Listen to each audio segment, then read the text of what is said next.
Chair recognizes the gentleman from California, Mr. Swalwell, for 5 minutes. Thank you, Mr. Chairman. Welcome, Mr. Rosenstein, and please express my thanks to your employees who serve at our national interest every day and do very important work at the department. Mr. Rosenstein, have you spoken with the President since you were appointed? Of course. Okay. And is that in a one-on-one setting?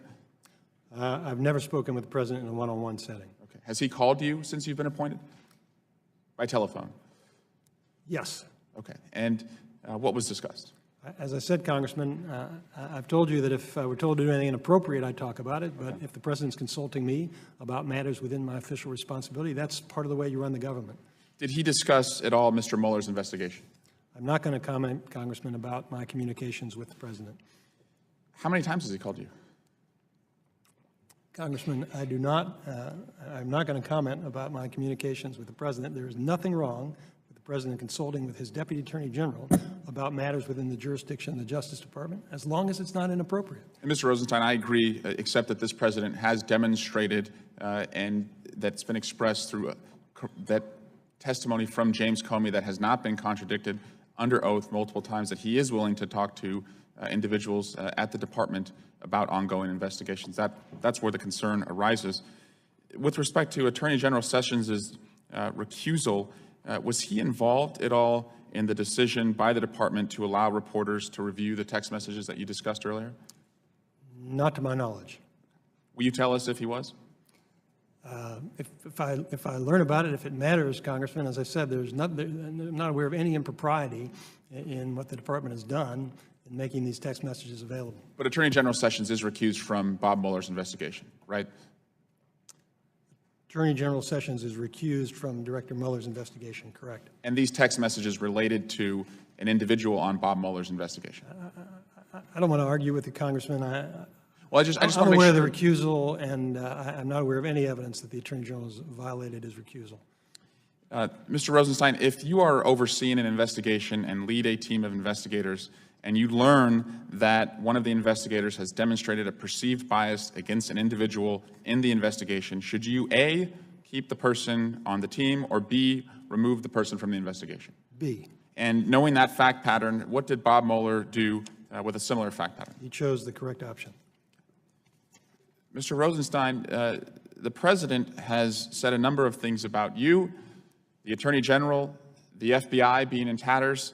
He even compared our intelligence community, which your employees are a part of, to Nazi Germany. And I want to ask, considering his continued disparagement of the department and your employees, are your employees proud to work for a person who holds their high integrity in such low regard?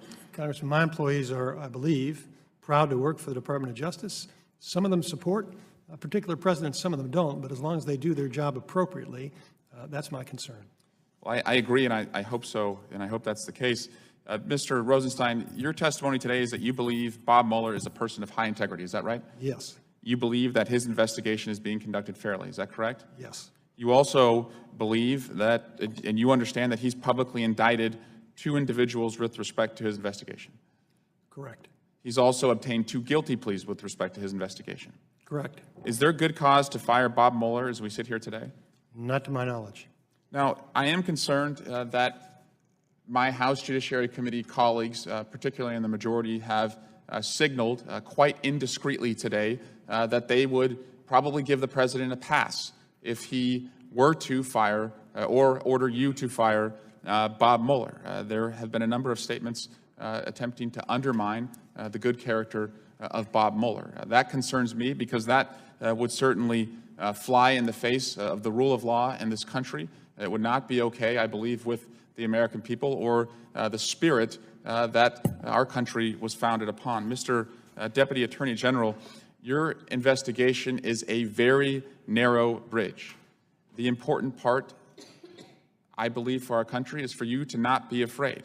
During these trying times, we need you to be fearless. We have a president who has demonstrated a willingness to involve himself in ongoing investigations that involve he and his family. And for the sake of our country, for the sake of rule of law, I hope that you continue to demonstrate the character that got you into this position and that has given us, as a committee, I think, faith in your ability to carry out that mission. I yield back.